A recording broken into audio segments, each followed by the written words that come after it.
శివుడు స్వయంగా చెప్తున్నాడు. దేవతలందరూ వెళ్ళి శివుడిని అడిగారు. శివపురాణంలో వాక్యం ఇది. స్వామి, నిన్ను ఆరాధించాలంటారు నిజమే, నిన్ను సులభంగా ఆరాధించాలంటే ఎలా ఆరాధించాలి ఇది అడిగారు. అవునా, చూడండి అన్నాడు. ఒక్కసారి కైలాసం శివుడు ఎవరు కనబడలే, సూర్యమండలం కనబడి, ఆ సూర్యమండలం మధ్యలో ఆయన కనబడ్డాడండి అమ్మవారు. ఇలా సూర్యమండలంలో ఉన్నవరి ధ్యానిస్తారో వాళ్ళని నేను అనుగ్రహిస్తానని చెప్పాడు. ఇక్కడ ఇదే మాట పద్మపురాణం శివగీతలో చెప్తాడు. ఎవడైతే సూర్యమండలంలో నన్ను ధ్యానిస్తాడో వాడు చివరికి నాలోనే ఐక్యమవుతాడు అన్నాడు. ఇది కూడా సౌకర్యం. ఎంత బాగుంది. రోగాలు పోగొడతాడని ఈ శ్లోకంలో చెప్తున్నారు. కానీ రోగాలు పోగొట్టాలంటే సూర్యమండలంలో శివుడిని ఆరాధించండి. దానికి మంత్రం చెప్తున్నాను అన్నాడు.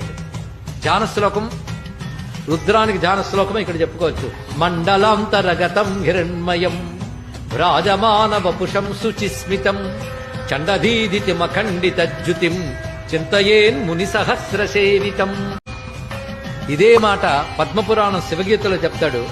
ఎవడైతే సూర్యమండలంలో నన్ను ధ్యానిస్తాడో వాడు చివరికి నాలోనే ఐక్యమవుతాడు అన్నాడు. ఇది కూడా సౌకర్యం. ఎంత బాగుంది. రోగాలు పోగొడతాడని ఈ శ్లోకంలో చెప్తున్నారు. కానీ రోగాలు పోగొట్టాలంటే సూర్యమండలంలో శివుడిని ఆరాధించండి. దానికి మంత్రం చెప్తున్నాను అన్నాడు.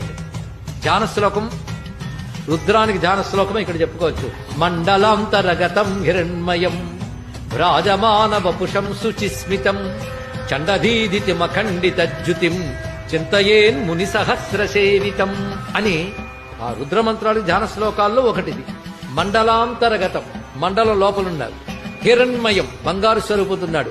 భ్రాజమాన వపుషం, మెరిసిపోతున్న శరీరంతున్నాడు.